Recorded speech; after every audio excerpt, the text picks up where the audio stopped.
Is it anti-Semitic? Examining the claim that Israel has a right to defend itself. The claim that Israel has a right to defend itself from terrorist attacks is often presented as a self-evident truth in geopolitical discourse. On its face, it seems reasonable. Every nation has the right to protect its citizens from violence. But is Israel truly acting in self-defense, or is the narrative more complex? To unpack this, we must consider historical, biblical, and contemporary contexts while grappling with the moral and political implications of Israel's actions in Palestine, Iran, and beyond. Some argue that Israel's conduct reflects a pattern of aggression rooted in its history, raising the question, is it anti-Semitic to suggest that others are defending themselves against Israel? Biblical context: a chosen people and a violent legacy. The Bible frames the Jewish people as God's chosen, tasked with a divine mission. In the Hebrew Scriptures, Old Testament, this mission often involved conquest. Deuteronomy 20:16-18 commands the Israelites to utterly destroy the inhabitants of Canaan, leaving nothing that breathes. And Joshua 6 recounts the destruction of Jericho, where men, women, and animals were slaughtered and the city was burned. Numbers 31 describes the massacre of Midianites, with women and children taken as spoils. These texts depict a God who not only permits but mandates annihilation of rival groups to secure the Promised Land. Critics argue this biblical legacy shapes Israel's modern behavior, casting its neighbors as existential threats to be subdued. Supporters counter that these ancient texts reflect the brutal norms of their time, not a blueprint for today's policies. Yet the idea of a divinely ordained mission persists in some Zionist ideologies, fueling debates about whether Israel's actions echo a historical pattern of conquest rather than defense. Israel's modern conflicts: defense or aggression? Fast forward to today, and Israel's conflicts with Palestine and Iran dominate headlines. The Israeli-Palestinian conflict, intensified since the 1948 establishment of Israel, is a lightning rod for criticism.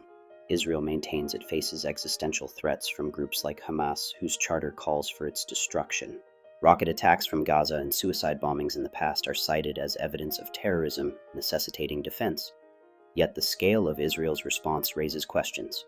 Since the Gaza war escalated in 2023, Israeli airstrikes and ground operations have killed tens of thousands of Palestinians, with reports of 74 killed in a single day in June 2025, many at an aid distribution site.